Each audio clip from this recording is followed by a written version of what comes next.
ada nih. Bentar, view. Kita belajar ini apa metode penelitian dulu ya. Nah, oke, nanti biar langsung ke tesis nih, nggak usah lama gitu ya. Ya, oke. Ya, baik, terima kasih. Bismillahirrahmanirrahim. Assalamualaikum warahmatullahi wabarakatuh.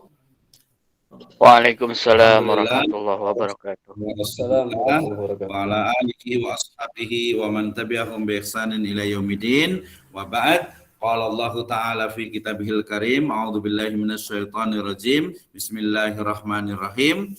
Allahu nurus samawati wal ard. Masalu nurihi kamishkatin fiha misbah. Al-misbahu fi zujajah. Az-zujajatu ka'annaha kawkabu durriyu yuqadu min syajaratin mubarakatin zaitunatin la syarqiyatin wala gharbiyatin yakadu zaituha yuti'u law lam tamsashu nar nurun ala nur yahdillahu linurihi may yasha wa yadribullahu al-amsala lin-nasi wallahu bikulli syai'in alim. Wa qala aidan Rasulullah sallallahu alaihi wasallam yani hainama jaa yani sahabat Nabi sallallahu alaihi wasallam wa fi akhir riwayatin yakni ma huwa illa ma ra'aita ghaira anni la ajidu fi nafsi ghallan li ahadin minal muslimin wala ahsiduhu ala khairi a'tahullahu iyyahu. Faqala lahu Abdullah bin Amr hadhihi allati balagat bika wa hiya allati la nutiqu. Akhrajahu Ibnu Mubarak fi Zuhud war Raqaiq. Naam, amma ba'd fa inna asdaqal hadits kitabullah wa khairal huda Nabi sallallahu alaihi wasallam. Alhamdulillah, syukur kepada Allah Subhanahu wa taala yang telah memberikan kepada kita kenikmatan iman, Islam dan juga ihsan. Kemudian salawat dan salam sama-sama kita panjatkan kepada junjungan alam Habibana wa Nabiyana Muhammadin sallallahu alaihi wasallam, kepada seluruh ahlul baitnya, para sahabatnya serta orang-orang yang senantiasa mengikuti jejak sunnahnya hingga akhir zaman. Terima kasih yang sudah hadir baik offline ataupun online. Ada Ustadz Kuku, gimana kabarnya? Ustadz Abu Bakar, Abu Khalid, Ustadz Rizal juga, terima kasih ya udah hadir. Tadi ada satu lagi Ustadz di Ibnu Taimiyah juga baru gitu ya. Jadi kalau kita belajar dan terima kasih juga untuk yang sudah hadir. Kita sapa dulu nih yang ada di ini ya, terima kasih untuk Ustaz Sesep. Oh, ada Pak Toyib juga rajin ini. Ada Pak Jayadi, ada Pak Rizky, ada Ustaz Atep juga tadi rahmatullah ya. Kemudian yang lainnya ini saya langsung ke pembahasan ini ya. Pembahasan tema kita hari ini adalah tentang paradigma penelitian. Ini nanti bisa jadi saya ngomongin tentang paradigma penelitian, tapi kemudian nanti secara spesifik nanti akan membahas tentang ya diskusi atau mungkin lebih tepatnya itu konsultasi terkait dengan tesis ya. Nah kebetulan saat ini Ustaz Khalid lebih enak sih kan panggil Ustaz Khalid sih ya. Ustaz Khalid Abu Khalid ya. Ustaz Abu Bakar lah gitu ya. Oke. Nah, tadi kita bicara tentang apa yang disebut dengan ini yaitu sebentar. Tadi saya pertama itu saya bacakan ternyata salam, silakan dulu Ustaz Husni. Ya. Ustaz Husni. Ya, silakan. Coba di sini juga boleh sebenarnya biar gitu. Baik. Nah, kalau kita bicara tentang tesis nanti itu sebenarnya salah satu dari cara untuk kita mengembangkan ilmu pengetahuan ya. Jadi ilmu pengetahuan itu nanti kalau dalam Islam kan ada dua. Yang pertama adalah al-ma'rifah ya atau al-ma'arif dan yang kedua adalah al-ilm. Kayaknya tahu ya kalau bahkan beda tahu ya bedanya antara al-ilm ilmu dengan dengan al-ma'rifah gitu ya. Nanti kalau dalam bahasa Inggris itu ada science dan ini knowledge. Ya kalau dalam Islam dalam bahasa Indonesia itu ada pengetahuan, ada ilmu. Cuma sayangnya biasanya digabungkan antara ilmu dengan pengetahuan. Nah, jadi kalau bicara tentang tesis itu sebenarnya tujuan utamanya itu adalah untuk mengembangkan ilmu pengetahuan. Ya tentu saja ilmu pengetahuan di sini adalah terkait dengan apa? Dengan yang sifatnya adalah Islam atau sifatnya itu adalah syariah. Oke, kita lanjut ya. nanti boleh sambil dengarkan. Kayaknya biar lebih ini juga pakai ini juga biar mantap juga nih kayaknya nih. Nah, ini kayaknya ada yang masuk, jadi saya hitung sendiri kayaknya deh. Apa namanya, saya upload ininya sendiri kayaknya. Sebentar dulu. Nah, nih, kata itu kan ada yang masuk siapa Pak Ade Sudarma. Terima kasih. Jadi kita bareng-bareng ya. Wah, ininya buat dua. Baik, terima kasih Ahlan Ustaz Ade Sudarma. Yang lain tadi mungkin ngikutin ini aja ya. Tadi kita sudah sampai kepada firman Allah Subhanahu wa taala dalam surat An-Nur ayat ke-31 ya. Kenapa? Karena nanti tadi salah satu dari ilmu pengetahuan, tujuan utama kita membuat sebuah ilmu pengetahuan itu adalah apa? Adalah untuk mencari sebuah kebenaran. Kebenaran yang apa? Kebenaran yang sifatnya itu hakiki.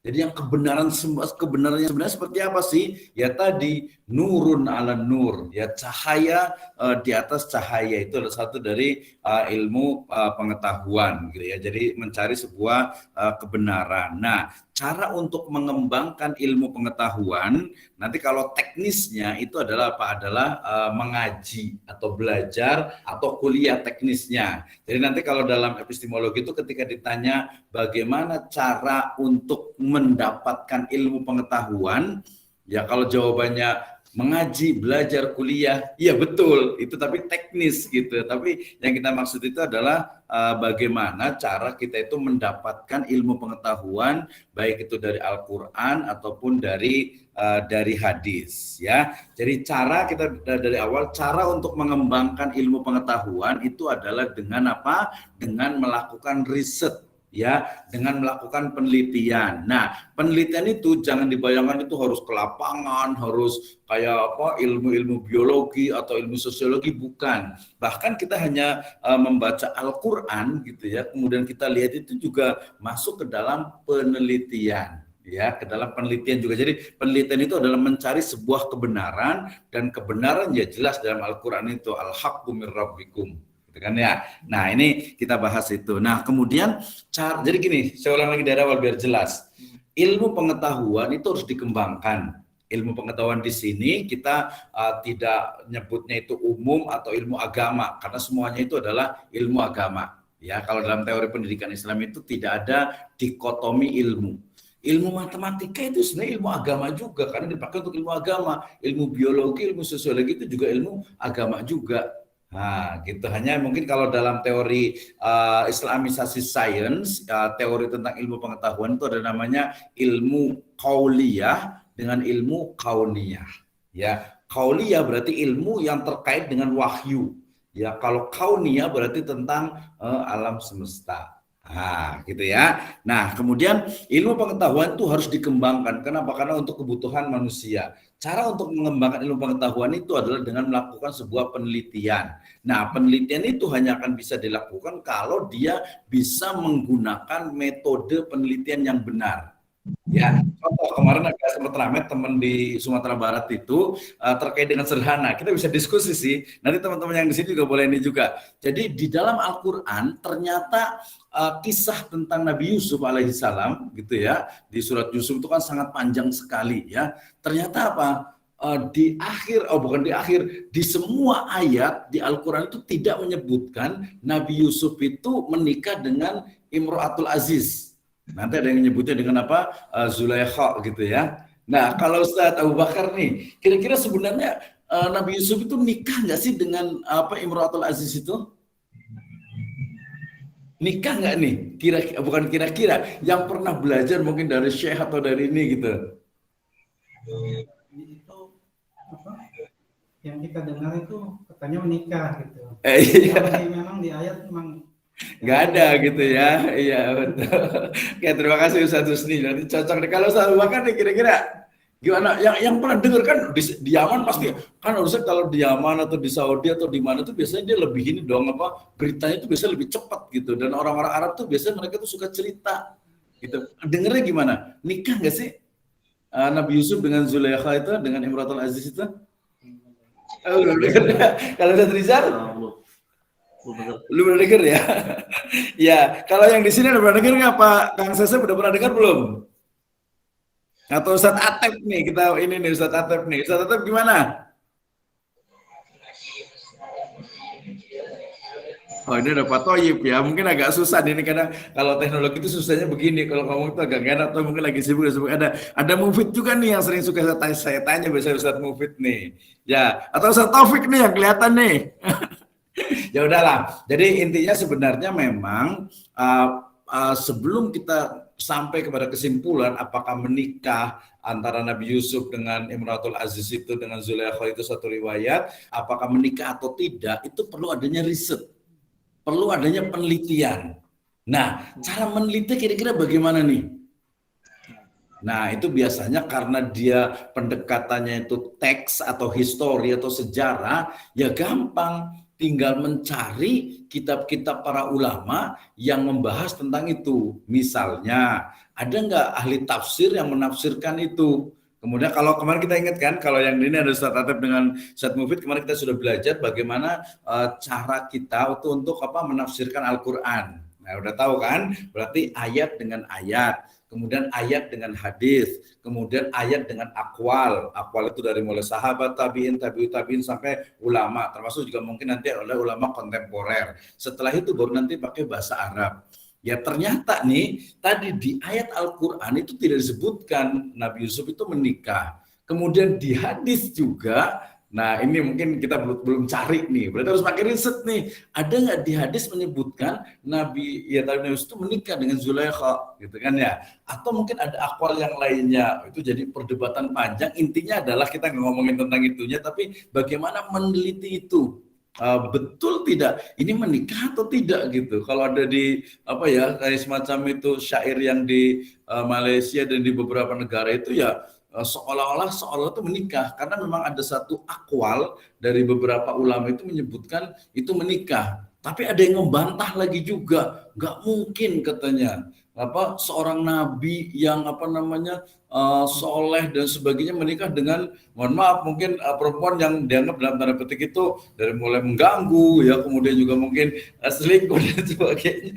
Tapi itu kan pendapat, nggak boleh kalau dalam ilmu pengetahuan dalam Islam itu nggak boleh kita pakai rokyu gitu kan ya, pakai don atau pakai apa, nggak boleh. Jadi harus ini Al-Qur'annya nggak menikah. Di hadis ternyata nggak ada juga. Ada dari akwal ulama. Nah, tinggal ulama yang mana nih yang ngomong gitu kan, dia sandarannya kuat atau tidak, gitu ya. Tapi bukan akhirnya, tapi metode dalam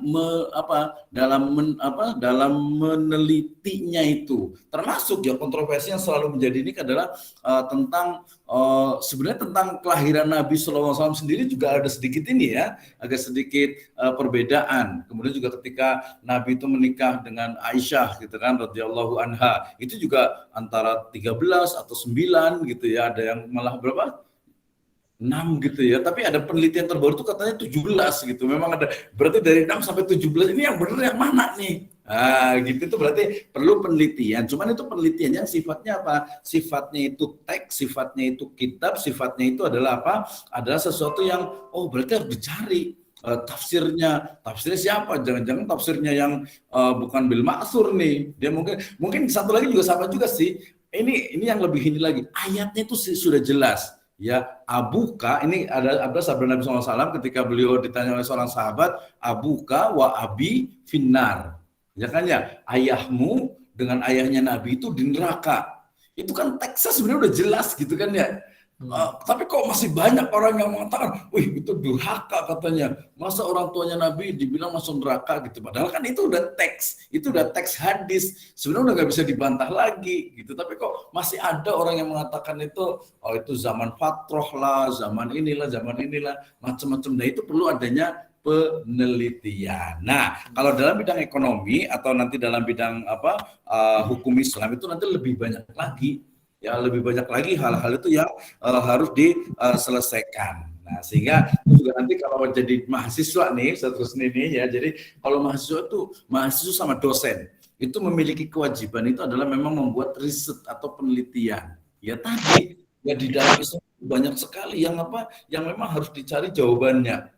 Jangankan itu yang teks jelas gitu. Kalau yang kaitannya dengan apa ya, dengan ilmu pengetahuan gitu ya, ilmu pengetahuan dalam artian itu yang dari mulai ilmu mungkin anatominya, psikologinya sampai ke umpamanya yang paling ramai itu kan sekarang yang selalu menjadi apa misteri itu kan tembok apa Ya'juj wa Ma'juj gitu kan ya. Ada yang bilang sudah ditemukan gitu ya. Ada juga yang kapal Nabi Nuh gitu kan ya. Itu kan perlu riset, perlu penelitian. Tapi kan mungkin kita bukan di bidang sana, tapi intinya adalah dalam Islam itu betul-betul perlu diteliti betul tidak nih ya Ya'juj dan Ma'juj gitu, betul tidak ada apa bahteranya Nabi Nuh gitu, belum lagi nanti cerita-cerita banyak yang biasanya itu ya banyak mengandung Israiliyat biasanya. Nah, gitu itu perlu di riset, itu bagian sejarah, bagian juga mungkin nanti tentang keilmuan dan lain sebagainya. Nah, gitu ya. Nah, jadi ada kewajiban kalau mahasiswa itu harus dia membuat sebuah penelitian. Makanya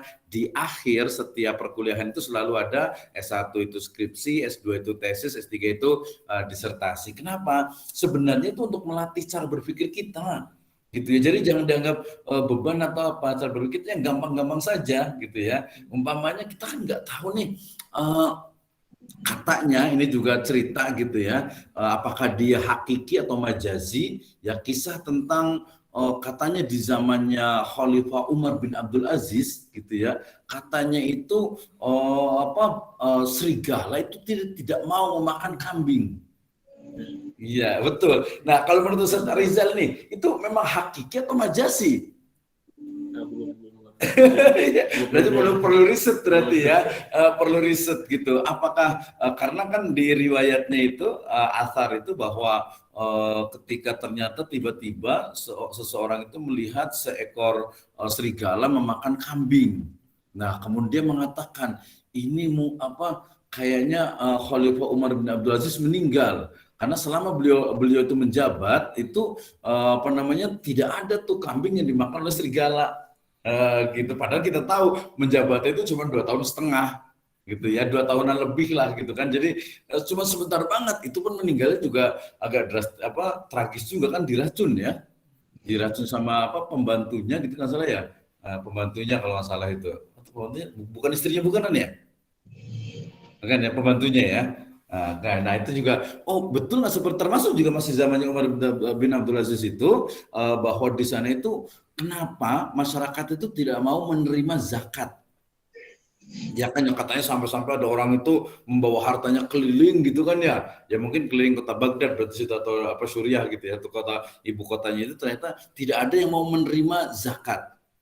Kira-kira kesimpulannya apa? Kira-kira kesimpulannya apa tuh? Orang nggak mau bayar zakat. Udah kaya gitu ya. Kalau ini Abu Bakar kira-kira gimana? Kaya apanya sih?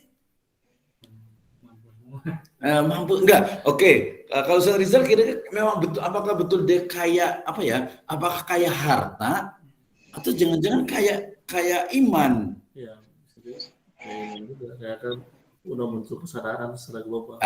Iya, tapi itu memang agak sedikit ini perlu riset gitu intinya ya, perlu adanya penelitian. Ya, kalau saya juga akan mengatakan memang kemungkinan besar sih kalau kaya banget sih enggak gitu ya. Gitu. Cuman memang dia merasa bahwa saya bukan orang yang berhak untuk menerima zakat gitu ya. Karena kan ada yang mengatakan zakat itu dalam tanda petik itu apa ya? Kotoran harus dikeluarkan gitu. Jadi kita nggak mau mengambil uang zakat. Nah, gitu ya. Itu terkait dengan uang zakat. Jadi benar nggak pada waktu itu seperti itu gitu. Betul tidak bahwa ternyata dulu itu udah makmur, saking makmur itu tidak mau menerima uang zakat. Hal bisa jadi, tapi bisa jadi dua memang, tapi harus dilihat betul memang itu udah kaya sehingga tidak butuh lagi, atau mungkin dia itu cukup tidak udahlah nggak usah, ini uang zakat gitu nggak perlu didirikan, gitu ya. Nah kemudian yang paling penting tadi itu adalah kalau kita tadi berarti semua itu menunjukkan penting dilakukan dalam semua hal. Kalau kita di prodi ekonomi syariah ya mungkin terkait nanti dengan ekonomi, dengan Islam, dengan fikih dan lain sebagainya. Yang terbaru ini ada teman itu saya ingin membuktikan sebenarnya tentang banyak ya, kalau yang di mirip-mirip multi level itu yang kemarin saya cerita yang eco racing. Yang si teman itu kemarin siapa John Rowe itu kan, dia semangat banget tuh. Jadi ngomongin orang ini semangat banget mau istilahnya itu mempromosikan eco racing itu dengan PT base-nya anti riba lah. Kadang pemahaman riba sendiri kan para ulama yang menyebutkan ada dua makna riba itu. Riba dalam makna yang luas itu adalah seluruh akad yang diharamkan dalam Islam. Tapi kalau riba secara spesifik itu adalah ziyadah fi aqdid dain wal amwal ribawiyah. Jadi ternyata para ulama juga menyebutkan, memang sih, jadi orang itu nggak salah kalau mengatakan ini riba gitu, bahwa sebenarnya bukan riba dalam makna spesifik, tapi akad yang diharamkan, misalnya dianggap mencuri, ya perbuatan mencuri itu riba gitu. Tapi sebenarnya kalau saya sih lebih cenderung kayaknya nggak seperti itu deh gitu, karena riba itu dia lebih spesifik. Ya, sama juga sedekah dengan zakat ya. Zakat itu kan bagian dari sedekah. Jadi zakat itu adalah sedekah yang wajib. Kalau sedekah yang sunnah ya sedekah, bisa infak gitu ya. Nah, untuk itu berarti dia perlu adanya penelitian ya. Nah, dari penelitian itu kemudian apa? Sekarang kita pengen tahu cara untuk mempraktekkan usul fikih dan juga maqasidus syariah itu menjadi alat dalam meneliti. Ya nanti ustadz-ustadz itu kalau yang mau buat penelitian, udahlah nggak usah ribet-ribet gitu ya. Cari aja tentang satu permasalahan. Tadi contohnya PT Base dengan eco racingnya, sekarang ada eco farm juga. Itu dia boleh nggak sih sebenarnya? Gitu kan ya. Karena dia memang bukan multi level marketing juga sih gitu. Cuma dia jual produknya juga jelas halal gitu kan ya. Nah, kemudian juga dia sistemnya juga cuman ada berapa gitu. Kemarin juga ada cerita juga sedikit tentang multi level itu juga. Nah, ini kayak gimana nih ininya gitu. Nah, itu tentang itu saja yang dibutuhkan oleh masyarakat itu sudah cukup jelas gitu. Bahkan kalau mau ya kita ngomongin tentang riba saja biar jelas gitu ya. Riba itu yang di kontemporer itu seperti apa, yang ini seperti apa. Kalau mau yang lebih jauh lagi, misalnya kemarin saya hari Senin kemarin saya ke PKU Muhammadiyah, kita pengen tahu manajemen dari rumah sakit atau klinik. Nah, jadi kalau itu klinik kayak gimana sih? Ya ternyata ditemukan itu obat-obatan di klinik dan rumah sakit itu tidak sampai 2% yang halal. Nah, walaupun nanti kalau secara fikih nanti akan bilang kan darurat gitu. Tapi kita bisa bantah lagi, darurat seperti apa? Kalau darurat itu kalau meninggal mati itu baru darurat gitu kan ya. Kalau nggak darurat ya nggak ini. Bahkan ada juga sahabat itu ya pilih kan kalau mungkin kisahnya itu sama dengan Yasir dengan Sumayyah gitu ya. Kalau Sumayyah kan pilih meninggal syahid gitu ya, syahidah berarti. Tapi kalau Yasir mungkin karena masih muda atau apa, akhirnya dia berbohong dalam hati, kemudian baru taubat. Kalau kita kan enggak gitu. Kalau dibunuh tuh baru itu darurat gitu. Tapi ini kan termasuk juga mungkin ya agak kemarin saya ngomong dengan dokter itu tentang ternyata yang vaksin itu juga yang halal itu cuma Sinovac gitu. Dari siapa? Ayo, satu nih. Dan ini kan aja. Nah, ya tapi kan itu ini. Jadi nanti hukum Islam yang tadinya itu dia memang umpamanya tadinya itu haram. Contohnya tadi senyawa atau zat yang ada di vaksin selain Sinovac itu dia memang jelas itu haram gitu kan, ada mengandung unsur haram lah, berarti daging lemak khinzir gitu kan. Tapi kemudian karena keadaan kita seperti ini, makanya MUI kemudian membolehkan dalam keadaan darurat, walaupun daruratnya ya terserahlah mereka yang dosa sendiri kalau memang salah gitu kan. Nah itu kan jadi tidak terlalu kaku juga, termasuk juga nanti terkait dengan dengan akad. Misalnya nih, tadi kemarin yang riset saya di klinik itu, ketika pasien itu datang, ya orang sakit kemudian datang ke dokter. Nah dari datang ke dokter itu kemudian dia kan otomatis bertanya, diperiksa, kemudian nanti akan beli obatnya. Nah kan memang nggak pakai akad gitu kan ya. Nggak pakai akad kan, ngapain pakai akad gitu. Sama juga kalau kita naik angkot gitu kan, naik angkot tinggal naik gitu kan, diem aja ngobrol atau apa, malah turun tinggal bayar. Nah, ini kan nggak ada akadnya.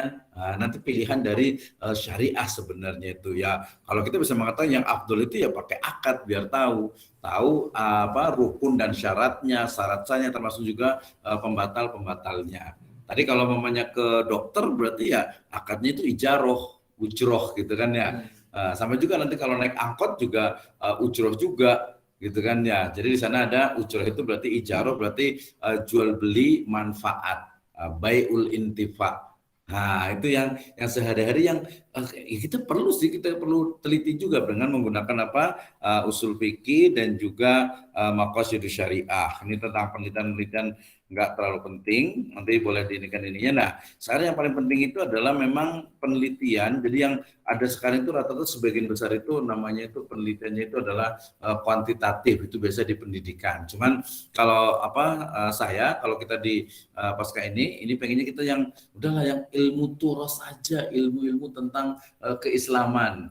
Kemarin saya share tapi kayaknya nggak saya share di itu deh. Nggak. Tapi itu karena tentang menulis sih sebenarnya itu. Saya share tentang film tentang siapa ya?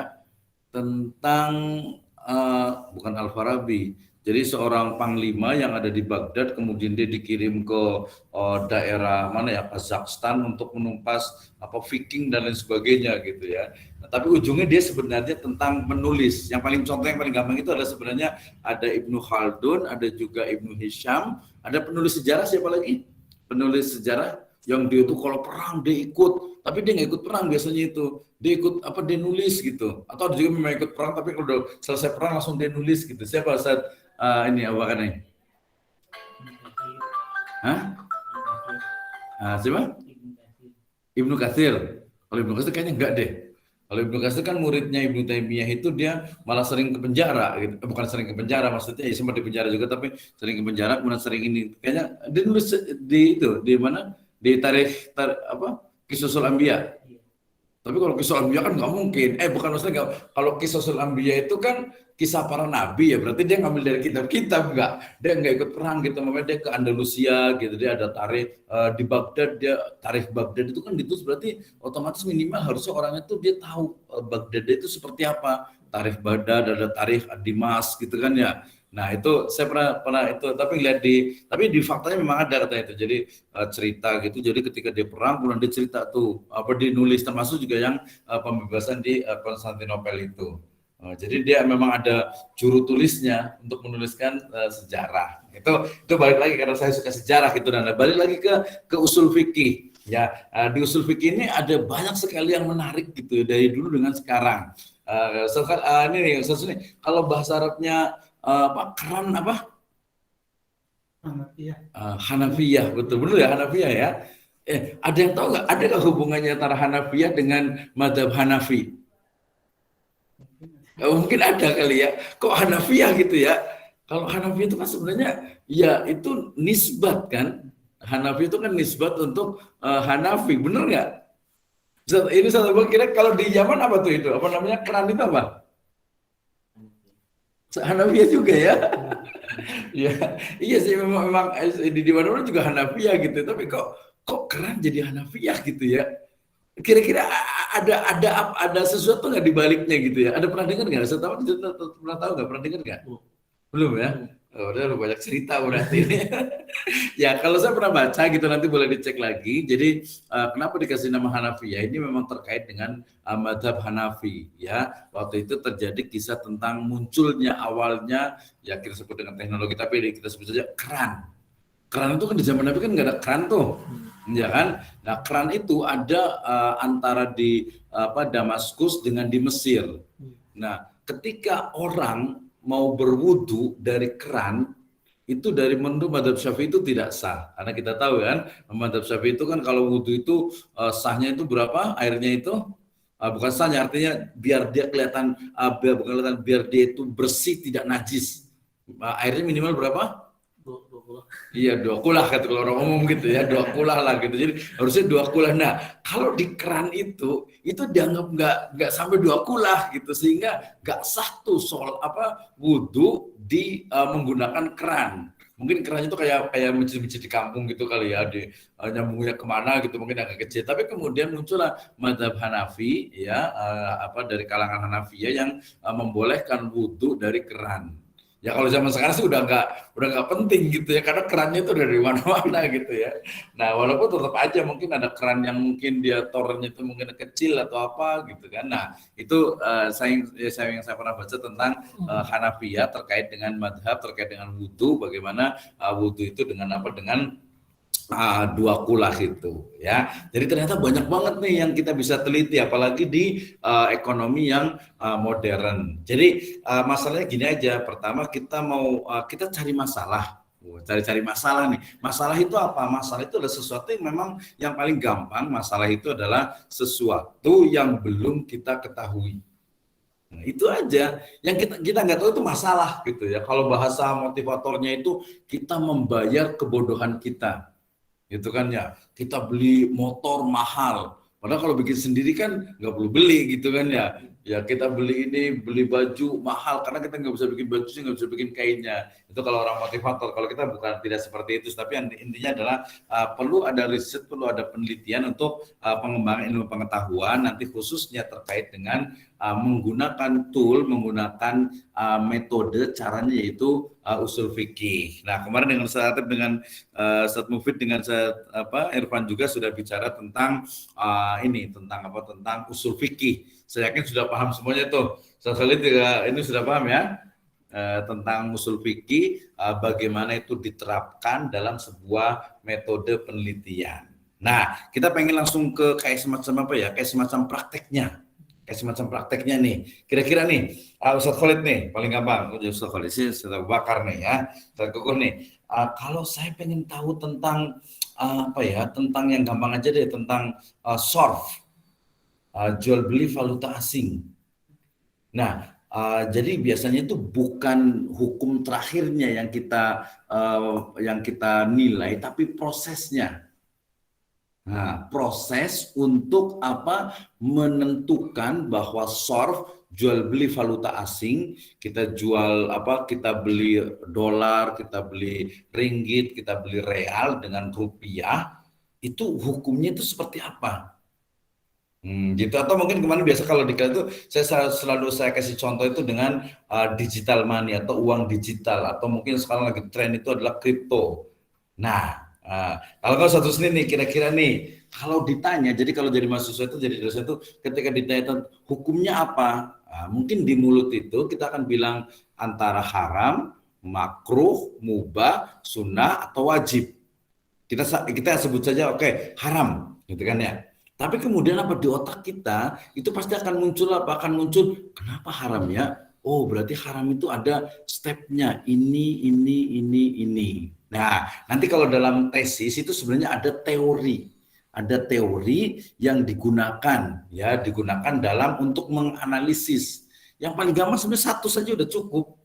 Ya, satu teori umpamanya kemarin kita yang terbit buku itu tentang pemikiran ekonominya ulama-ulama tuh, sejarah pemikiran ekonomi syariah, ada dari mulai Ibnu Taimiyah, ada Al-Ghazali juga, kemudian juga ada siapa lagi tuh Abu Yusuf gitu ya, ada Abu Hanifah dan lain sebagainya gitu. Nah terkait juga sekarang dengan kripto atau uang digital, atau mungkin kalau yang kita tahu itu ya ini aja uang kertas.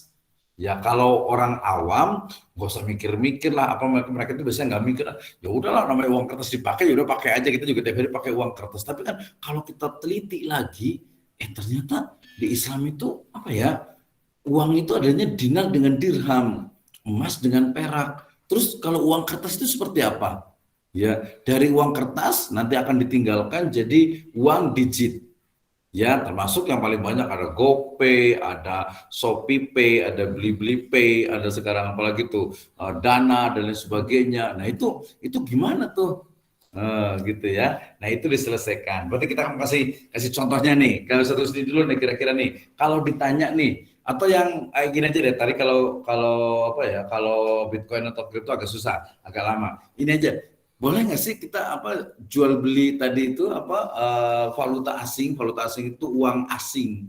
Kita beli real, kita beli ringgit, kita beli dolar, boleh nggak?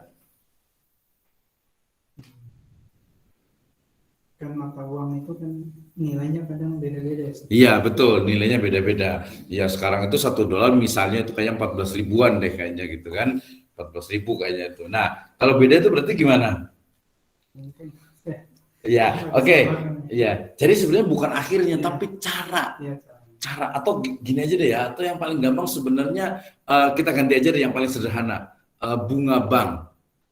Kalau bunga bank itu kan sebenarnya udah jelas bahwa fatwa MUI itu bunga bank konvensional itu adalah haram. Tapi di otak kita itu harus mikirnya itu apa? Kenapa haram? Ustaz Rizal nih kira-kira nih, Ya.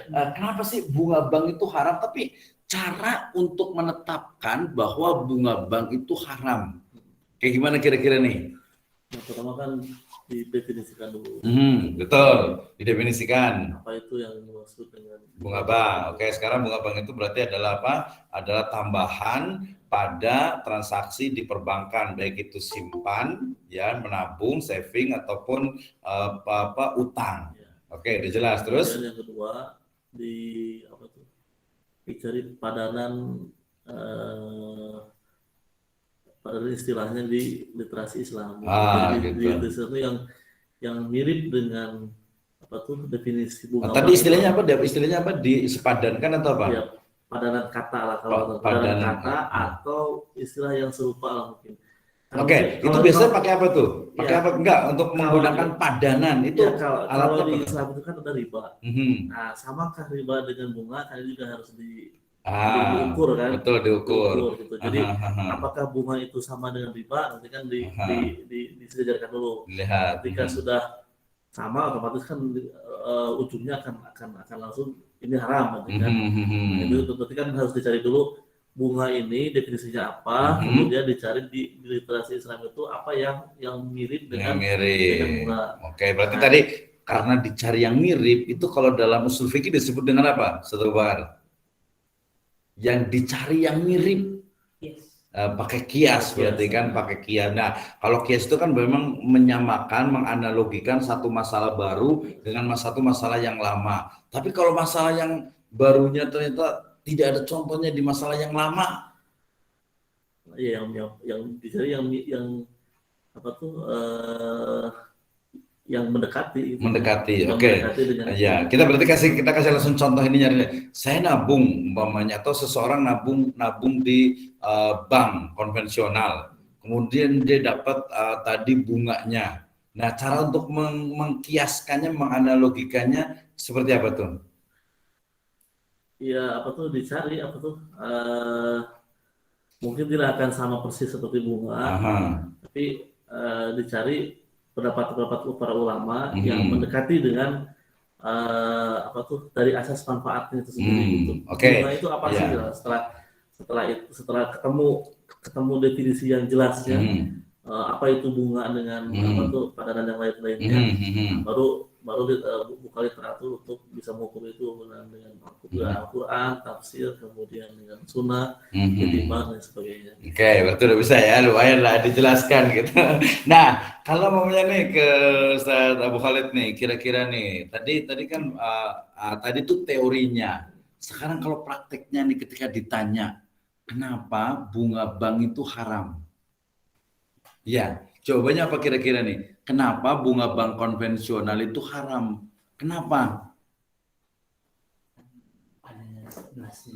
Ada apa? Nasnya seperti apa tuh? Yang di hadis. Nasnya ayat Al-Quran atau hadis? Oh, dari hadis tentang apa tuh? Yang manfaat bahwa riba. Yang pinjaman qard betul. Yang memberikan manfaat kelebihan ataupun disebut riba.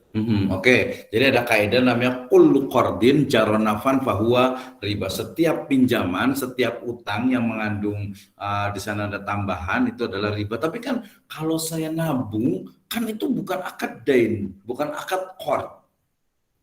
Kan saya nabung, saya punya uang 1 juta, saya taruh di bank, kan nggak ada akad qard. Ada akad qardnya di mana? Bukan akad qard kan? Nah ini nanti jangan sampai menggunakan ayat, menggunakan hadis, menggunakan kaidah fikih juga itu nggak tepat gitu. Nah, jadi kalau saya naruh nih di bank, saya naruh nih, kan akadnya nggak ada qard, nggak ada dain, nggak ada utang. Iya kan, kira-kira kalau saya nabung nih orang awam dia punya duit 1 juta aja, dia kemudian dia nabung di bank, akadnya apa kira-kira? Simpanan. Iya simpanan kan, kalau simpanan bahasa Arabnya apa?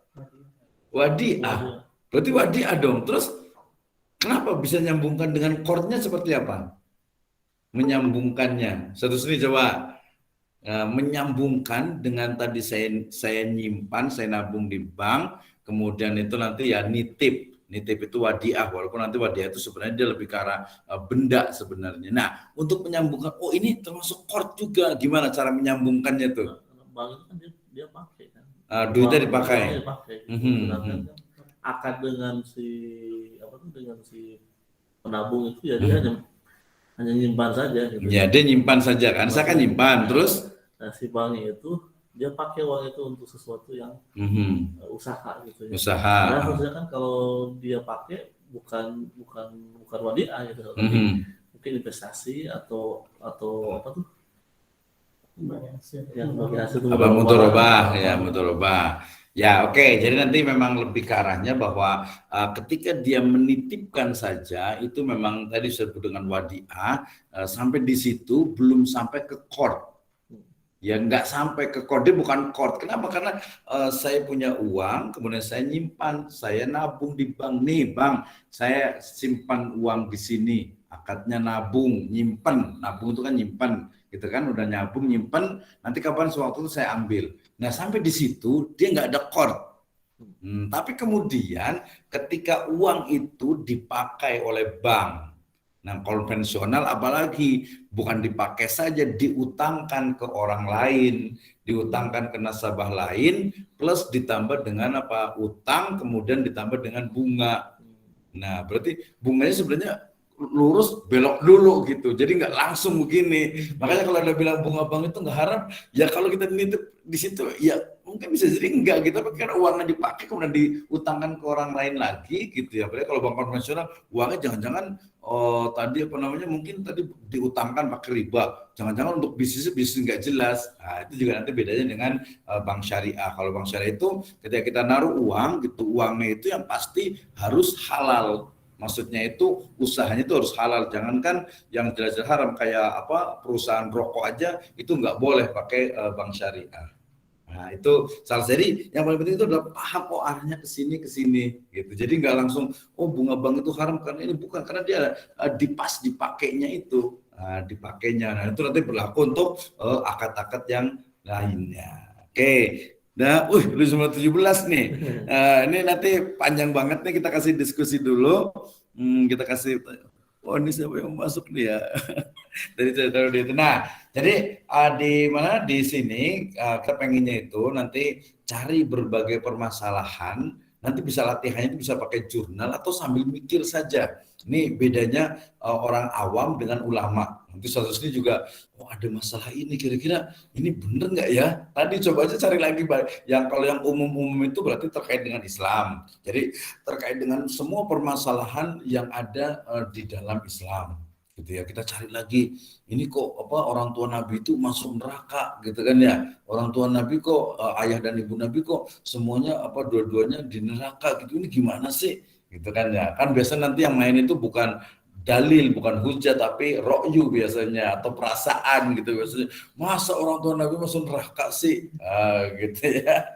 Itu kan jadi masalah juga gitu ini. Terus yang kedua tadi itu yang di Al-Qur'an. Kalau di Al-Qur'an makanya nanti ada ulumul Qur'an ya. Ulumul Qur'an dari mulai tafsirnya, asbabun nuzulnya, nasi mansur dan sebagainya. Kenapa? Karena memang semakin digali itu banyak banget. Ya, banyak banget contohnya nih, karena kita insya Allah setiap hari Jumat itu kan baca surat Al-Kahfi gitu ya. Kalau kita baca surat Al-Kahfi, kemudian kita baca kisah tentang Nabi Musa dengan Khidir gitu ya, yang Abdun Soleh gitu ya. Ada tafsir itu adalah Nabi Khidir gitu ya, bukan Nabi. Pendapat Nabi ada yang orang soleh, kita sebutnya orang soleh. Nah, kita coba mikir gitu ya. Umpamanya kita sebagai inilah contoh saja, kita sebagai Nabi Musa nih, kemudian ketemu dengan tadi hamba yang soleh Khidir, kita jalan berdua, pas jalan tiba-tiba ada anak kecil dibunuh, gimana perasaan kita kira-kira gimana? Tapi itu rokyu kan ya?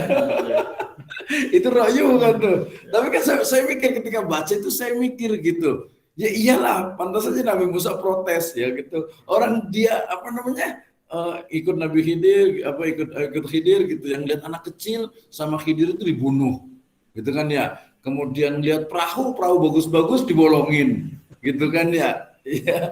Kemudian tapi kalau yang mendirikan kembali ini ya masih oke juga, tapi agak sedikit materialis sekali. Ya udah, kamu kan udah kerja, boleh dong, kan emang boleh ngambil ujroh gitu kan ya. La takhata alaihi ajroh gitu. Tapi kan bukan begitu gitu. Berarti maknanya berarti beda. Sesuatu yang memang ya tidak diajarkan, makanya miladuna ilma, jadi kayak ilmu laduni gitu. Ya, nah tapi kan saya pikir lagi, ternyata begitu gitu ya. Jadi kisah termasuk juga sebenarnya kisahnya Ashabul Kahfi ya, Ashabul Kahfi itu juga gitu kan, yang ini ceritanya seperti apa, kapan, di mana, itu risetnya lebih panjang lagi. Tapi yang tadi saya maksud adalah ketika kita baca Al-Quran saja, semakin dibaca itu kita semakin banyak nih yang harus kita kuasai, banyak harus kita pelajari gitu. Apalagi nanti pakai teori. Tadi saya menyebutkan di awal itu ada surat An-Nur ayat ke-31, kemudian juga yang kadang disita oleh beberapa profesor di Indonesia ini di surat At-Takatsur. Ya, ada kata-kata a'udzubillahi minasyaitonirrajim, kalla saufa ta'lamun, tsumma kalla saufa ta'lamun. Dia hanya menggunakan kata-kata saufa. Saufa itu berarti akan. Nanti, karena sebenarnya kalau tafsir yang bil maksurnya ya nanti kalian itu akan mengetahui gitu. Tapi nanti ada juga di surat Al-Humazah juga jama'a ma law wa addada. Nah, Ustaz bahkan kira-kira gimana sih makna dari ini jama'a ma law wa addada? Gimana kira-kira itu jama'a ma law wa addada? Terjemahannya gimana terjemahannya?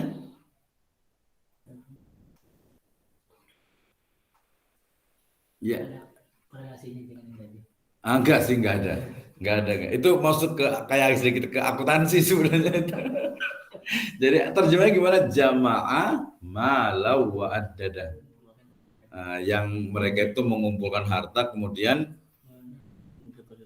ya ada berarti menghitungnya gitu. Jadi konteksnya kayak gimana tuh? Dari mulai Al-Humazah gitu kan ya.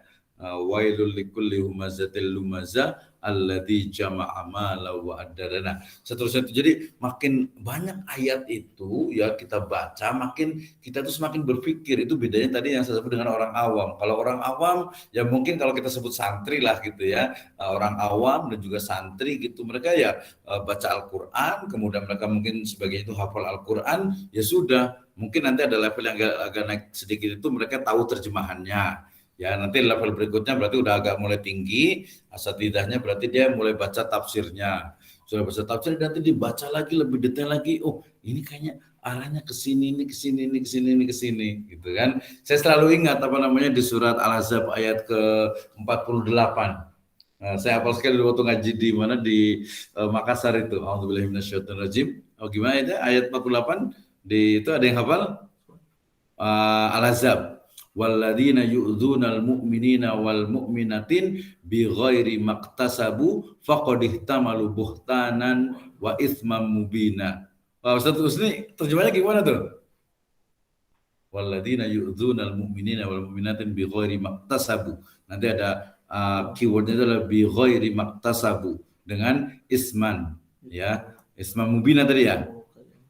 Gitu. Nah, itu ayat yang sebenarnya ya itu ayat yang sangat luar biasa, dari dulu juga udah dibahas sebenarnya gitu, udah dibahas. Nah itu tapi kita cari detailnya, korelasi dan seterusnya. Tapi kita fokus tadi di usul fikih dan juga maqasidus syariah. Jadi bagaimana cara mempraktekkannya. Jadi tadi bukan bunga bank itu haram, tapi bagaimana dia bisa menjadi haram ya. Kalau yang paling gampang kemarin ya, ayatnya ada tidak. Jadi pertama itu tadi tentang bahasa penelitian itu validitas datanya. Jadi maknanya itu betul-betul. Ya misalnya nih, kalau mamanya tentang GoPay gitu ya. Nah, GoPay itu ternyata benar uang kita itu disimpannya di rekening umpamanya rekening yang mungkin konvensional GoPay itu. Atau mungkin mereka disimpannya di mana gitu. Kalau di konvensional, wah ini bahaya nih gitu ya. Atau kalau mau ya GoPay itu mungkin kita taruh di situ langsung kita pakai. Gitu, jangan ambil bonusnya gitu umpamanya gitu. Tapi kalau langsung cari bonusnya biasanya gitu kan. Nah, ya udah kita itu, termasuk juga saya kemarin coba yang di Bibit itu kan ya. Ya saya kita coba cuma 200.000 lah kita coba, tapi ternyata ini ini uang itu tersimpan itu di bank jago gitu kan ya. Harta jasa itu ini kayaknya nggak bagus juga nih. Termasuk saham juga, saham itu dia bank kustodiannya itu masih bank konvensional. Nah, dari bank, asuransi, lembaga keuangan, lembaga bisnis, sampai ke hotel syariah, sampai ke pariwisata syariah, sampai ke resort, sampai ke klinik, sampai ke rumah sakit, sampai ke airport, bandara, sampai ke semua hal terkait dengan ekonomi, itu adalah bahan kajian untuk di Prodi Magister Ekonomi Syariah. Nah, gitu. Jadi banyak banget. Jadi jangan khawatir gitu. Tinggal saya mungkin background dinianya kuat nih. Ya udahlah saya mau meneliti namanya itu nanti kajian pustaka. Ya, kajian pustaka gampang sekali sih sebenarnya. Mamanya kita pengen tahu saja kemarin itu yang saya bahas tentang wakaf itu ternyata dari 10 sahabat yang dijamin masuk surga itu sekitar 7 atau 8 tuh mereka berwakaf. Oke, itu temuan. Tapi ternyata pas diteliti lagi, wakaf mereka itu bukan wakaf khairi, tapi mereka wakaf ahli. Abu Bakar, ya, kemudian siapa lagi? Umar, kemudian juga Ali bin Abi Thalib. Kecuali Utsman, walaupun Utsman juga ada beberapa sebenarnya lebih ke wakaf ahli atau wakaf zurri. Jadi banyak sekali mereka yang sebenarnya wakaf itu wakaf ahli atau wakaf zuri. Itu lebih detail lagi kita pelajari, sehingga nanti semakin kita belajar itu semakin banyak yang belum kita ketahui. Ternyata begini nih wakaf dan seterusnya. Oke, terima kasih. Ini tinggal berapa orang nih? Jadi nanti saya banyak ngomong jadinya nih. Ada yang mau bertanya nggak nih? Yang dari itu mau bertanya boleh. Saat bahkan mau nanya, kita di close dulu nih. Jadi metode tadi kan untuk mengetahui kebenaran itu kan berarti harus ada penelitian. Ya, betul. Ya, mencari sebuah kebenaran ya harus dengan riset penelitian. Kemudian harus dengan metodenya itu berarti kuantitatif, kualitatif, semua campuran ya. Ya, the mix ya, campuran. Atau kalau tadi sifatnya itu diniyah, itu hampir semuanya itu kualitatif, karena datanya itu dia bukan angka. Dia berupa dia nanti kalau teks Al-Quran berarti data utamanya itu adalah teksnya gitu ya. Teksnya itu berarti dari mulai kalau Al-Quran berarti asbabun nuzulnya, kemudian mufasirnya, tafsirnya, kemudian bahasa Arabnya, kemudian nanti korelasi dengan ayat sebelumnya harusnya korelasi dengan ayat lain dulu gitu kan ya. Korelasi dengan ayat lain, korelasi dengan hadis, korelasi dengan akwal, nanti baru dengan realitas. Ya, makanya ketika kita kalau orang awam itu baca surat Yasin itu yang bahasanya bisa kayak lupa tuh. Wasyamsi itu wasamsu tuh ya. Wasyamsu tajri fi mustaqarril laha. Dzalika taqdirul azizil hakim. Kata-kata tajri, kita udah pernah bahas ya. Tajri itu artinya apa statusnya? Tajri, anak ajri, anta tajri. Tajri itu berarti berjalan. Nah, tajri berjalannya matahari itu dia berjalan kalau dalam bahasa ilmu pengetahuan dia ada revolusi, ada rotasi. Jadi yang benar itu jadi kita udah sering bahas itu ya, matahari mengelilingi atau bumi mata, tapi tadi ke tajri aja. Berarti wasyams ya, dan matahari itu tajri, berjalan fi mustaqarrillaha. Dzalika taqdirul azizil hakim. Jadi matahari itu terjemahan dulu ya, matahari berjalan pada tempatnya. Ini berarti berjalan di mustaqarnya. Nah, apakah dia mustaqarnya apakah berjalan dia rotasi? Rotasi itu berarti muter. Berarti kalau ada orang itu lagi jalan nih, jalan di mana? Jalan di tempat. Berarti nggak kemana-mana gitu kan ya. Tapi ada juga yang jalan itu dia berjalan. Ya artinya berjalan itu berpindah dari satu tempat ke tempat lain. Dia menggunakan kata-kata tajri. Belum lagi nanti ada banyak banget lah kalau ilmu pengetahuan itu di Al-Quran itu. Jadi itu tadi. Jadi yang paling penting itu adalah validitas data, termasuk kalau kita menulis tentang sejarah, ya tentang hadis juga. kemarin tuh tadi yang tentang hadis yang doif, itu kan banyak sekali tuh. Oh itu ahlinya hadis tuh. Kita juga terbuka sekali, makanya udah saya mau buat penelitian tentang hadis tentang ekonomi. Ya boleh aja, kenapa enggak gitu kan ya? Ya, dari mulai umpamanya aktivitas Nabi itu ketika rohan, kita juga nggak tahu tuh apa apa namanya tuh, baju dirahnya apa baju perangnya Nabi itu di ini nggak sih ya dikembalikan nggak Abu Bakar pernah dengar nggak? Kan ketika Nabi wafat itu baju perangnya itu apa bahasa Arabnya dirun apa itu kan. Nah baju perangnya itu kan ketika Nabi wafat itu kan masih digadaikan. Ada yang nebus nggak sih? Ada yang nebus nggak kira-kira ya? Pernah dengar nggak? Ustaz pernah dengar ya? Jadi ketika Nabi wafat, baju perang Nabi itu digadaikan kepada seorang Yahudi, kemudian dengan beberapa makanan. Nah kira-kira ada yang nebus gadaiannya nggak tuh? Ya berarti nanti perlu adanya penelitian. Berarti nanti baca lagi tentang itu. Gitu. Jadi banyak banget hal yang harus kita riset, dan penelitian itu jangan hanya bicara tentang aja seolah tuh ilmu pengetahuan, sesuatu yang real, enggak juga. Ya dalam agama kita banyak banget yang perlu diteliti. Ya, perlu diteliti, perlu dipisah, apalagi nanti ada ayat, ada hadis gitu ya. Kemudian juga apalagi banyak sekali nih tentang asratus saat, tanda-tanda akhir zaman gitu ya. Kemudian juga mungkin tentang apa Dajjal dan lain sebagainya gitu. Ya Dajjal juga kadang orang masih salah perspektif juga, bilang Dajjal itu apa matanya satu gitu, padahal yang betul itu kan matanya dua, yang satu itu buta gitu ya. Betul dulunya atau satu ya maksudnya.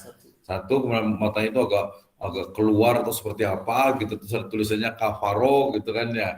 Nah, itu kan perlu dijelaskan, perlu ada riset. Nah sebenarnya yang budaya riset itu sudah dilakukan oleh para ulama zaman dulu ya, makanya sampai ya banyak ulama, contohnya mungkin ya Ibnu Taimiyah itu ya sampai tidak menikah gitu, satu riwayat, walaupun dari riwayat lain mengatakan punya apa namanya budak gitu, tapi ini dia menikah walaupun lebih banyak di penjara. Tapi banyak juga ulama-ulama lain itu yang memang mereka karena belajar, karena riset gitu ya, nyari ini bener nggak sih seperti ini gitu ya, kemudian dan seterusnya. Jadi banyak sekali yang harus diselesaikan. Nah bedanya kita itu dituliskan dalam sebuah nanti artikel atau dalam sebuah tesis. Nah itu ya. Ada yang mau bertanya? Yang di sini ada mau nanya nggak nih? Tadi berarti udah jelas ya. Nah, jadi yang paling penting adalah datanya, artinya faktanya itu valid. Ya faktanya itu valid, itu yang paling penting. Ya nanti kalau validitas ya kita bisa mencontoh ke ilmu hadis gitu kan ya. Ilmu hadis itu ya betul-betul ini orang yang apa namanya, ini berarti ini kurang aziz nih, berarti hadisnya ya sampai ke hasan gitu kan ya. Mungkin ini malah mengkoti gitu kan dan seterusnya. Berarti nanti kerangka teorinya itu juga ketika penyusunan tesis. Termasuk dari sumber primernya dari Al-Quran, Sunnah sama menurut ke lainnya gitu. Ya, itu kalau objeknya dan juga toolnya itu menggunakan usul fikih. Iya, tapi nanti juga usul fikihnya itu mau pakai usul fikih tadi Ahnaf ya atau mutakalimin. Kemarin kita udah bahas tuh ya sama Ustaz Atep tuh. Jadi dia pakai siapa nih? Dia pakainya Ahnaf, Hanafi, atau pakai Ahmad, Hambali gitu ya, atau pakai punya Syafi'i, itu juga masing-masingnya. Nah kalau kita juga sebenarnya levelnya itu masih mengikuti, masih mencontoh metodenya. Jadi kalau madhab itu kan sebenarnya lebih tepat terjemahannya itu adalah metode. Ya madhab sebenarnya sama dengan manhaj gitu, metode itu. Jadi bukan, kalau untuk kami memang, untuk orang awam itu memang dia ikut aja gitu. Kalau kita cara menetapkannya itu dari Syafi'i itu begini, Malik itu begini, Hambali itu begini, Hanafi itu begini. Nah, mengikuti, termasuk juga di diskusi di kerangka itu teori-teori ulama-ulama yang membahas tentang itu. Contohnya tadi ketika bicara kita mau membahas nih, jadi permasalahan tadi balik lagi, Nabi Yusuf menikah nggak dengan Imratul Aziz, maka nanti di kerangka atau di kerangka teori itu tidak sebutkan ulama ini mengatakan tidak menikah, ulama ini mengatakan tidak menikah, ulama ini mengatakan menikah, ulama ini mengatakan menikah. Nah, didialogkan, dikontroversikan ini ulama siapa nih? Jangan-jangan nggak jelas nih. Ya, iya kan ini jajan nggak jelas nih. Ini cuma dia nyarat-nyarat aja atau mungkin dia kisah-kisah apa nih Israeliat atau apa gitu kan ya. Gitu dikompromikan. Nah, kita mau pakai teori yang mana? Baru nanti dikomparasikan mukoron gitu, baru nanti kita bisa mengambil kesimpulan. Jadi tergantung objek penelitiannya. Jadi objek penelitiannya apa nih? Nah, ini yang penting. Objeknya mau apa? Nah, bisa lebih spesifik kalau itu biasanya lebih kecil, mendalam, kecil, permasalahan itu sedikit tapi mendalam. Nah, jadi kalau membuat tulisan tadi yang sederhana saja tapi dia betul-betul digali sampai selesai. Ayatnya, ininya, hadisnya, akwal ulamanya, ulama mana saja yang ngomong gitu. Nah, biasa tapi kalau mau dibatasi, makanya nanti kalau dalam tesis itu dibatasi, udahlah pakai Syafi'i aja, udah pakai Hanafi aja. Udah pakai mungkin fatwa DSN. Makanya saya kemarin juga yang manajemen rumah sakit itu sebenarnya pakai fatwa DSN. Jadi fatwa DSN itu tentang pengelolaan rumah sakit, yaitu sebenarnya cuma 4. Pertama itu adalah akadnya. Jadi akadnya itu harus betul. Yang kedua itu adalah obatnya harus halal. Kalau obatnya itu tidak halal, itu disampaikan ke siapa? Ke pasiennya. Cuman di praktisi mereka mengatakan ribet Pak, gitu ya.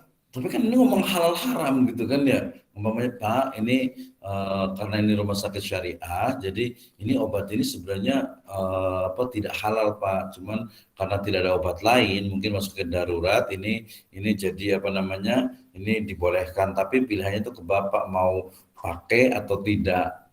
Cuman tadi ilmu pengetahuan itu karena dari barat kebanyakan itu akhirnya kebawa semuanya dalam artian itu obat semuanya udahlah ini darurat gitu ya. Padahal kalau imannya kuat kan mendingan matilah daripada yang haram gitu kan ya. Haram masih mending haram kalau sembuh, belum tentu kan. Udah haram belum tentu sembuh lagi. Dan ternyata betul obat-obatan itu tidak sampai 2% yang halal. Tidak sampai 2% di klinik di rumah sakit. Nanti kalau ke dokter Bambang juga tanya gitu ya, obat-obatan itu ini nggak ada label halalnya. Dan tahunya kita ternyata ya obat-obatan rata-rata itu bukan dari Indonesia. Nah sayangnya lagi kedokteran itu belum mau menerima juga pengobatan ala Nabi. Madu dianggapnya masih sebagai suplemen bukan obat, padahal kan jelas madu itu obat gitu, syifa gitu ya, obat, tapi mereka nggak diakui gitu ya.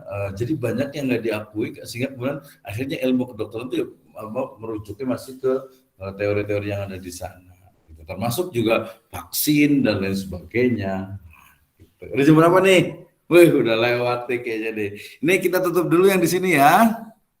Terima kasih banyak. Ada yang mau nanya nggak nih? Tinggal berapa orang nih, Pak Sesip semangat nih.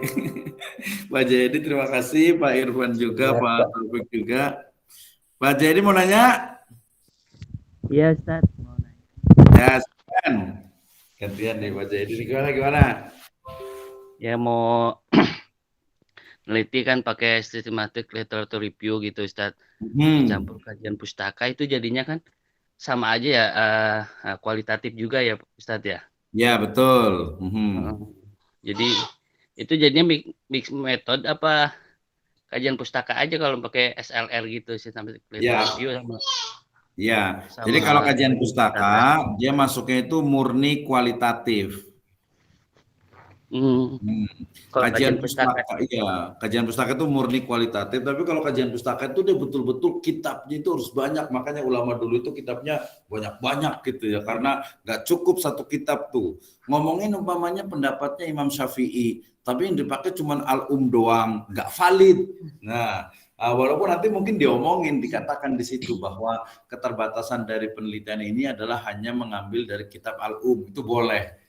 Gitu ya, tapi itu berarti menunjukkan hanya bagian kecil sekali dan tidak keseluruhan. Kalau mau pemikirannya Imam Syafi'i, semua kitab yang beliau tulis dan juga mungkin interpretasi tafsiran dari murid-muridnya. Jadi ada dua istilah. Pertama kajian pustaka itu menjadi metode, tapi kalau literatur review itu adalah pembahasan tentang penelitian terdahulu yang relevan.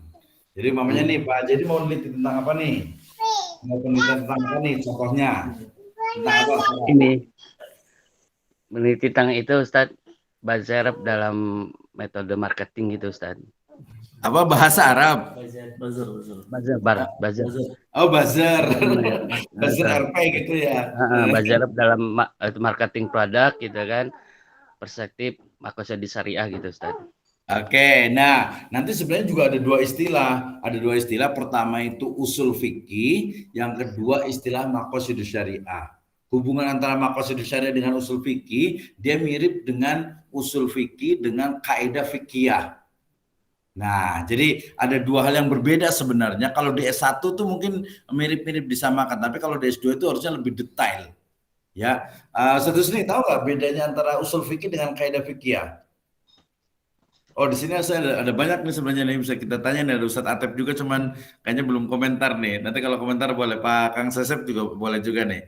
Kalau ini Kak Ustadz Abu Bakar nih, bedanya kayak usul fikih dengan kaidah fikih itu apa sih?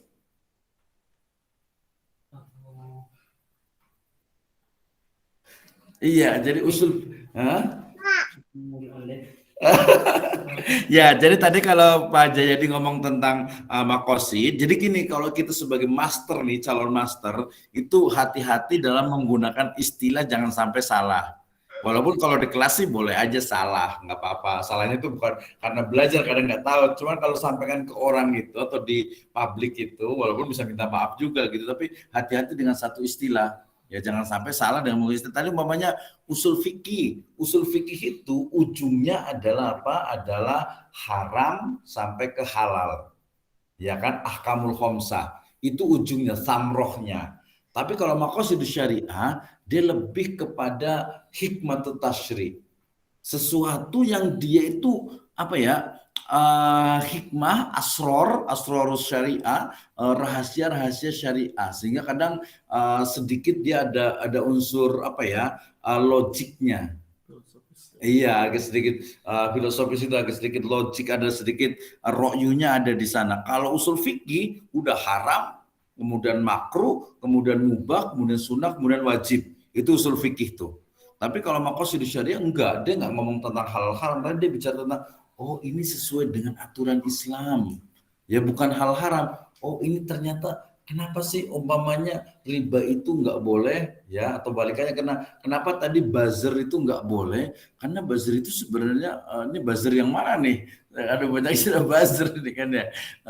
Umpamanya sebenarnya kalau di saham itu bukan buzzer, dia sebutnya adalah bai' najas. Ya, naha Rasulullah SAW an bai'in najas. Ya, Rasul melarang jual beli najas. Jadi itu apa? False demon. Ya, false demon itu adalah apa? Kita umpamanya contoh sederhananya gini sebenarnya. Kita jualan, ya jualan. Kemudian kita punya teman-teman banyak nih. Biasa kadang di rumah makan atau dulu di pasar-pasar itu rumah makan nih. Jadi kita punya rumah makan. Terus biar rumah makannya kelihatan rame, teman-teman tuh suruh parkir di depan. Nah, gitu kan banyak tuh, suruh parkir di depan, atau kadang malah dan nongkrong aja di di dalam biar kelihatan ramai. Itu fast demand, itu najas itu sebenarnya kebohongan, nggak boleh. Kalau di saham itu dia bukan hanya, kalau itu mungkin dia nggak beli, tapi kalau di saham itu saya perusahaan nih, emiten saham, saya ini saham, kemudian nanti teman-teman itu suruh beli, teman-temannya suruh beli agar apa? Agar harganya itu naik. Tadi kan rumah makannya tuh, ini mobilnya banyak yang parkir nih. Oh ini banyak banget orang di dalam. Udah lagi nongkrong gitu ya, dia masuk ke dalam gitu. Nah, ya itu najas gitu ya. Jadi dia berbeda gitu, berbeda dengan tadi kalau umpamanya kenapa najas itu nggak boleh? Jawabannya dia lebih tadi bukan filosofi, dia lebih hikmah. Nanti ada buku bagus karangan Syekh siapa ya? Terus saya lupa tuh bukunya, kayak ada di atas itu deh, tentang apa hikmatus syariah. Jadi al-hikmah dalam Islam itu adalah rahasia-rahasia dari syariat yang selalu kita ini kan nih, kenapa kita harus sholat? Ya, jawabannya ternyata banyak, dari mulai perspektifnya ilmu biologi, ilmu sosial, kemudian psikologi, itu semuanya itu ada. Ya kalau kita nggak sholat, bayangin aja, ya sendi-sendi kita tuh mungkin akan kaku gitu ya. ya akan kaku gitu. Kemudian kalau kita nggak sholat berjamaah mungkin gitu ya, kita nggak kenal tetangga, nggak kenal orang-orang yang di sekitar kita gitu ya. Kemudian kalau kita nggak ngajarkan anak itu sholat, anak itu pasti dia nggak punya sifat disiplin. Ya makanya bangun pagi disiplin gitu ya. Nanti zuhur sholat lagi, asar sholat lagi. Jadi membantu untuk kedisiplinan. Nanti selain yang banyak lagi hikmah dari Islam, dari sholat. Oke, itu ya Pak Jayadi ya. Jadi itu adalah murni kualitatif, kajian pustaka ada judulnya itu, atau apa, kualitatif datanya itu murni. Jadi hampir semuanya ilmu yang Islam itu kebanyakan itu dia datanya adalah kualitatif. Apa itu data kualitatif? Data yang tidak menggunakan angka. Ya, jadi kalau penelitian tentang Al-Quran, tentang hadis, tentang umpamanya sirah, tentang sejarah, tentang usul fikih, tentang makosid, itu semuanya itu adalah apa? Adalah kualitatif. Kalau ada bisa juga dikuantitatifkan, itu biasa di makosid indeks diukur. Misalnya ada penelitian tentang masjid yang, saya sudah cerita nih, masjid yang paling syar'i itu yang kayak gimana sih? Atau masjid yang sesuai dengan makosid syariah. Oh ternyata kemarin kita sudah sebutkan masjid yang sesuai dengan maksud dan tujuan syariat itu adalah pertama masjid yang itu namanya bisa ramah anak atau ramah disabilitas. Ya, nah masjid kan untuk semuanya dong, harusnya orang yang nggak bisa jalan juga bisa ke masjid. Tapi kadang masjid itu tangganya aja ini tinggi gitu ya sampai orang itu nggak bisa. Ya, nah itu ini juga belum lagi nanti masjid itu merusak lingkungan, pengairannya dan sebagainya. Oh, banyak. Oke, itu ya yang di sini. Terima kasih banyak sudah hampir jam 10 nih. 15 menit untuk yang mau bertanya lagi deh. Kita cukupkan dulu ya. Terima kasih Kang Asep, Kang Sese, Pak Nuhun ya. Nanti kita bisa diskusi lagi yang lebih detail lagi. Ini kita karena bagi-bagi nih Pak Irfan Mukhtar juga terima kasih, Pak Jayadi dengan Pak Taufik juga, mudah-mudahan nanti bisa bergabung biar jelas. Kita kasih 15 menit ke depan untuk yang bertanya. Demikian, Assalamualaikum warahmatullahi wabarakatuh. Semangat ya. Waalaikumsalam warahmatullahi wabarakatuh. Ini kita ada 15 menit lagi lah. Atur nuhun Pak. Lanjut sama Pak Jayadi aja. Udah beres apa belum ini? Udah selesai berarti? Udah selesai, udah lab. Kita lanjut ngobrol aja berdua Pak, diskusi kalau mau. Oke deh, atur nuhun. Assalamualaikum. Waalaikumsalam warahmatullahi wabarakatuh.